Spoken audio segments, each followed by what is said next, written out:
कुसंगत सत संगत में बैठ कुसंगत से तू हट ले।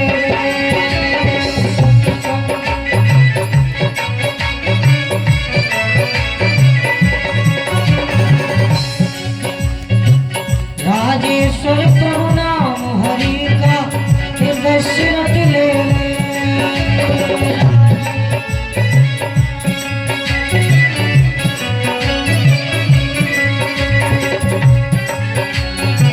हृदय से रट ले रे तुरंत भव लोग मिटाएगा, तुरंत भव लोग मिटाएगा। हे मतवाले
वृंदावन बिहारी लाल की जय हो।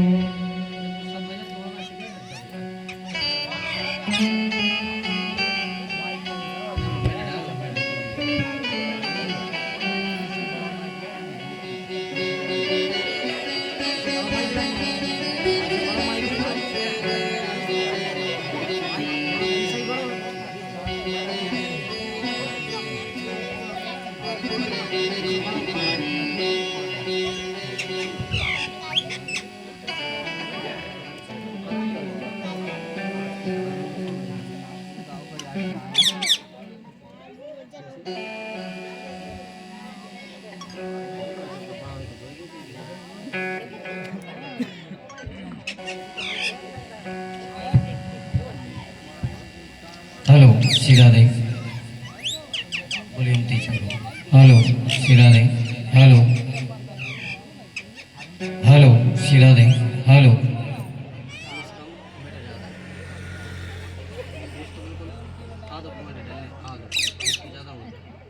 हेलो सीधा दे, हेलो सीधा दे, हेलो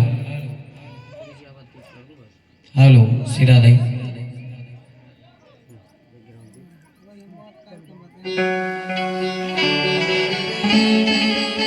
हेलो सीधा दे, सीधा दे। परम मंगलमयी भगवत स्वरूप श्रीमद् भागवत महापुराण अंतर्गत भगवान श्री हरि की ज्ञानमयी गंगा में गोता लगाने का ये तृतीय दिवस, 2 दिन की कथा में हमने भगवान के चरित्रों को श्रवण किया। आइए आज की कथा में भी बड़े मन लगा करके भाव से श्रवण करते हैं।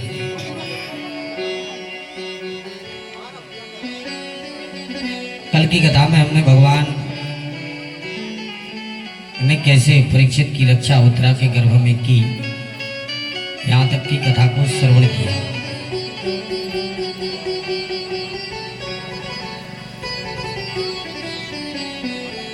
भगवान ने उत्तरा के गर्भ में परीक्षित की रक्षा की अश्वत्थामा के ब्रह्मास्त्र से।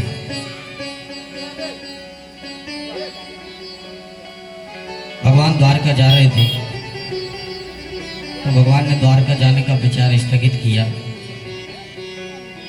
भगवान जब पुनः रहने लगे तो समस्त पांडवों के लिए बड़ा आनंद देता, हिलाते होने लगे कि चलो भगवान के साथ अब और भी रहने का सौभाग्य मिलेगा, कुछ दिन और रहेंगे भगवान हमारे साथ।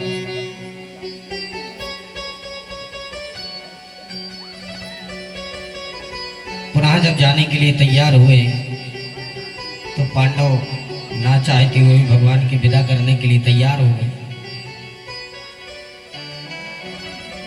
भगवान रथ पर बैठने वाले थे,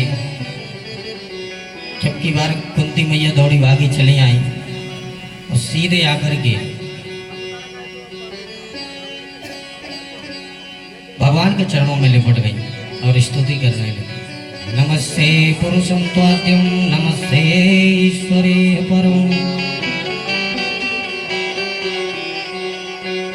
जो आज कुंती मैया ने प्रणाम किया तो भगवान तो हाथ पकड़ने लगे, बोले मैया क्या कर रही हो, आप हमारी बुआ हो, बुआ बंदनीय होती है, मैं आपका भतीजा हूं और आप भतीजी के लिए प्रणाम कर रही हो। तब कुंती मैया ने कहा मैं अपने भतीजी को प्रणाम नहीं कर रही। तो फिर बोले ईश्वरे प्रकृते परम, प्रकृति से जो परे है वो मैं उस ईश्वर को प्रणाम कर रही हूं। अच्छा मैया प्रणाम क्यों कर रही हो बुआ? बोले कन्हैया आज मैं बोलूंगी तू नहीं बोलेगा, तू तो सिर्फ खड़े होकर के सुन, ठीक है बुआ? मैं क्यों ना बोलूं? कुंती मैया ने कहा कन्हैया जब जब तू बोलता है तो तेरी वाणी में ही माया छुपी है।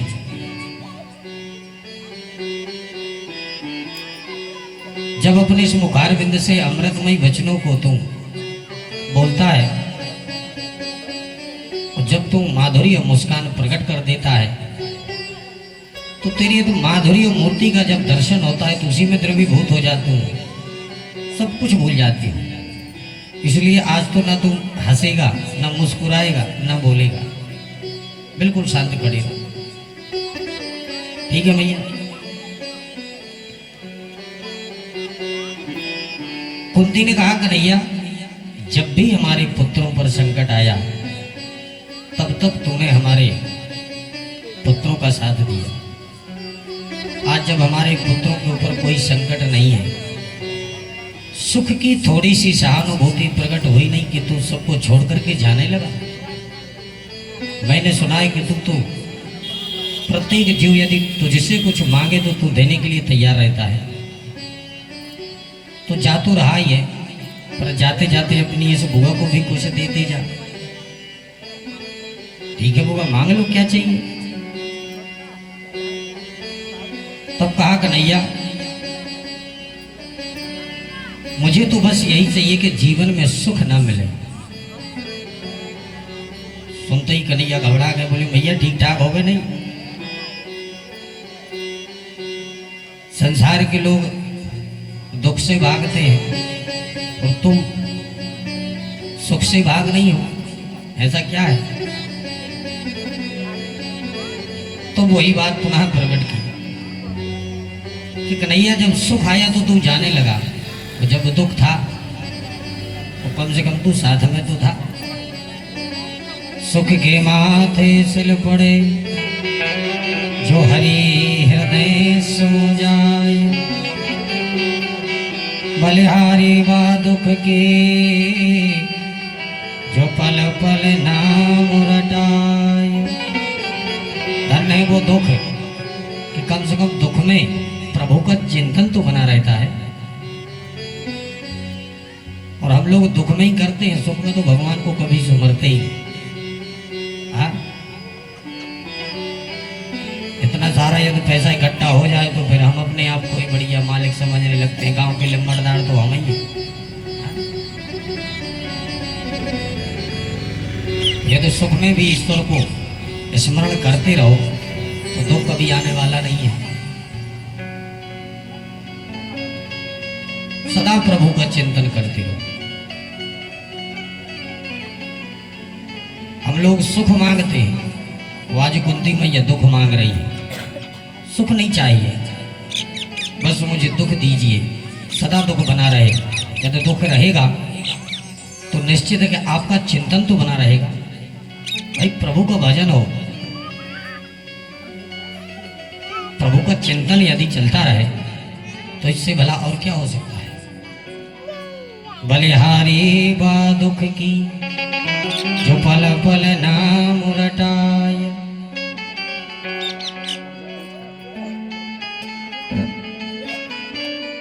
इसलिए प्रभु मुझे सुख नहीं दुख चाहिए।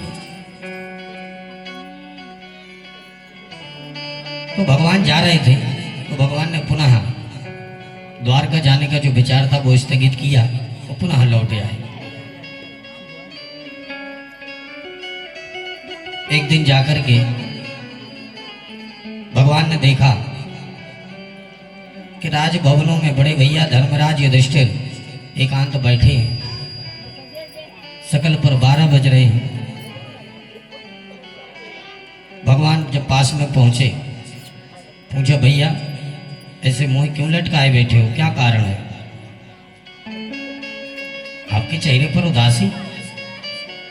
तो बड़े भैया धर्मराज युधिष्ठिर जी ने कहा, सुनो कन्हैया, आज जिस पद पर मैं बैठा हूं उसी पद को पाने के लिए मैंने ना जाने कितनों का रक्त बहाया है, कितनों का खून बहाया। और वो खून किसी और का नहीं था, वो सब हमारे अग्रजों का था, हमारे भाइयों का था।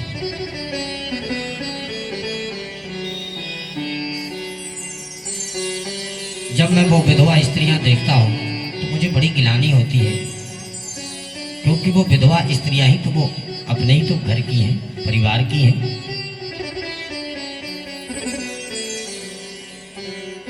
इसलिए कन्हैया आज मैं इस पद पर बैठा हूं तो ना जाने ये कितनों की रक्त से रंगी हुई है। भगवान समझ गए कि इनके ऊपर भूत सवार हो गया है, ये समझने वाले नहीं। तो भगवान ने पांडवों को लिया और सीधे भगवान समस्त पांडवों को लेकर के बाबा भीष्म के पास पहुंच गए। बाबा भीष्म बाणों की सैया पर लेटे हुए हैं। बाणों की सैया पर लेटे हुए भी अंतिम चिंतन उनका यही चल रहा है कि कब प्रभु आवे और कब मैं प्रभु का दर्शन करते हुए इस धरा धाम से मुक्त होकर के परम धाम को जाऊं। तो भगवान को लगा कि क्यों ना अंतिम चरण में उनको भी दर्शन दे दिया जाए। तो भगवान समस्त पांडवों को ले जाने के बहाने पहुंचे। आज बाबा भीष्म ने सुंदर सा समस्त पांडवों के लिए उपदेश दिया और भगवान के उस माधुर्य मूर्ति का दर्शन करते हुए बाबा भीष्म परम धाम को प्रस्थान कर जाते हैं।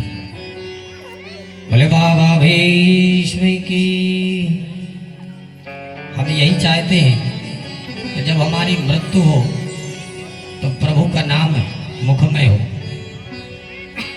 आज बाबा भीष्म प्राणों को त्याग रहे हैं और प्रभु सामने है। भलाई से मृत्यु साधारण है। अंतराम कहीं आवत नाही। हम लोग तो भगवान का नाम भी यदि अंत समय में स्मरण कर ले तो अपने आप का जीवन कृतार्थ मानते हैं। और बाबा भीष्म प्राणों को त्याग रहे हैं और साक्षात श्री हरि सन्मुख खड़े हैं। ऐसे बाबा भीष्म की संसार को छोड़ करके विदा लेते हैं। श्री कृष्ण गोविंद हरे मुरारे नाथेति नामानि वदन्ति। देहांत काले तुम सामने हो, मुरली बजाते मन को लुभाते। यही गीत गा के मैं तन नाथ त्यागूं, हे नाथ नारायण वासुदेव। निष्काम होके मैं दिन रात गाऊं, हे नाथ नारायण वासुदेव। हम गाने की सोचते हैं पर बाबा भीष्म सन्मुख खड़े हैं। ऐसे भागवत भक्त हमारे बाबा भीष्म। बोले बाबा भीष्म की। और बाबा भीष्म के उपदेश से समस्त पांडवों का शोक समाप्त हुआ। पुनः हस्तिनापुर के लिए आए और समस्त पांडवों से विदा लेकर के भगवान द्वारका के लिए प्रस्थान कर जाते हैं। बोले द्वारिकाधीश की।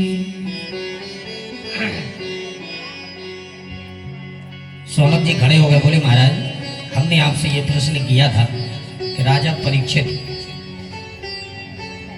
जो चक्रवर्ती सम्राट थे और राजा परीक्षित के सामने सुखदेव महामुनि 7 दिन तक कथा कैसे सुनाते रहे। परीक्षित महाराज की तो कोई चर्चा आई नहीं और आप द्वारकानाथ के साथ सीधे द्वारका ही चले गए। तब श्री सूत जी महाराज ने अपने आप को सावधान किया और कहा सुनो ऋषियों, परीक्षित का सकुशल जन्म भी हुआ। विद्वान ब्राह्मणों को बुलाया गया, ब्राह्मणों ने नामकरण संस्कार किया, नाम रख दिया विष्णुराज। पर महाराज सबसे बड़ी विशेषता यह थी परीक्षित में कि जिसकी गोद में ज्यादा उसी का मुंह ताकता रहता। अच्छा, ये मुंह क्यों ताकता है? क्योंकि परीक्षित ने जब से मां के गर्भ में प्रभु की उस माधुर्य मूर्ति का दर्शन किया तब से ही उस माधुर्य मूर्ति का दीवाना हो गया। तभी से उस माधुर्य मूर्ति को देख रहा है, तलाश रहा है कि कहीं ये तो नहीं, कहीं वो तो नहीं। इस प्रकार से पांडवों ने नाम रख दिया परीक्षित। परीक्षित का मतलब क्या है? परताह इच्छति, जो अपनी इच्छा के लिए प्रकट कर रहा हो उसी का नाम परीक्षित। धीरे धीरे बड़े हुए, बढ़िया दिव्य गुणगण गिनाए। अंत में पांडवों ने अपना राज्य सौंप करके सीधे एक एक करके घनघोर जंगल में तपस्या करने के लिए चले गए।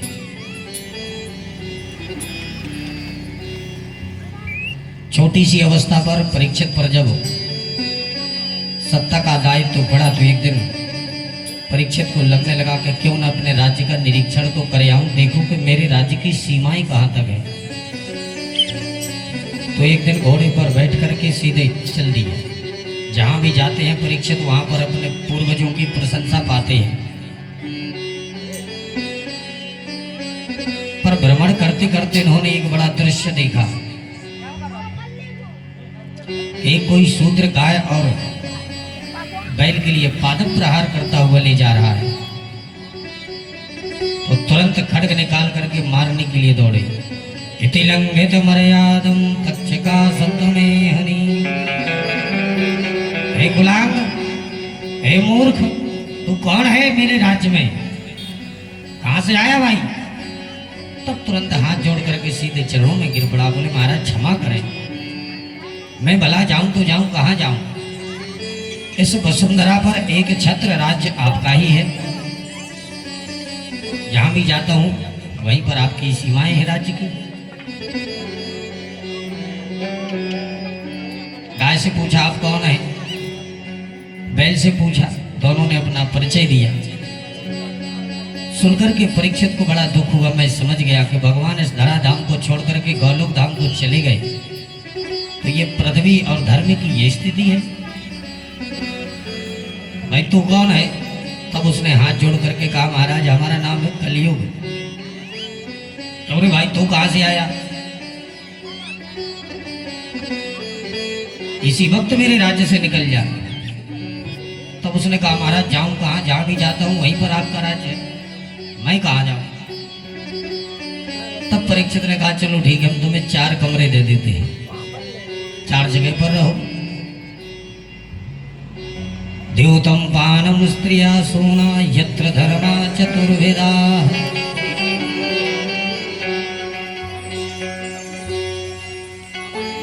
जहां पर जुआ खेलता हो वहां पर डेरा जमा लो। जहां पर लंपट पुरुष रहते हो वहां पर डेरा जमा लो। लंपट मतलब जहां झूठे पुरुष रहते हो, झूठ बोलने वाले, उनको लंपट कहा जाता है। जहां पर गणिकाएं रहती हो, गणिकाएं मतलब वेश्याएं, वहां पर भी ये अपना डेरा जमा लो। और जहां पर लोग हिंसक रहते हो, हिंसक मतलब मांस मदिरा भक्षण करने वाले, वहां पर भी अपना डेरा जमा लो। ये 4 जगह दे दी, हाथ जोड़ करके चरणों में गिर गया। बोले महाराज आपने हमारे दोषों पर ही विचार किया है,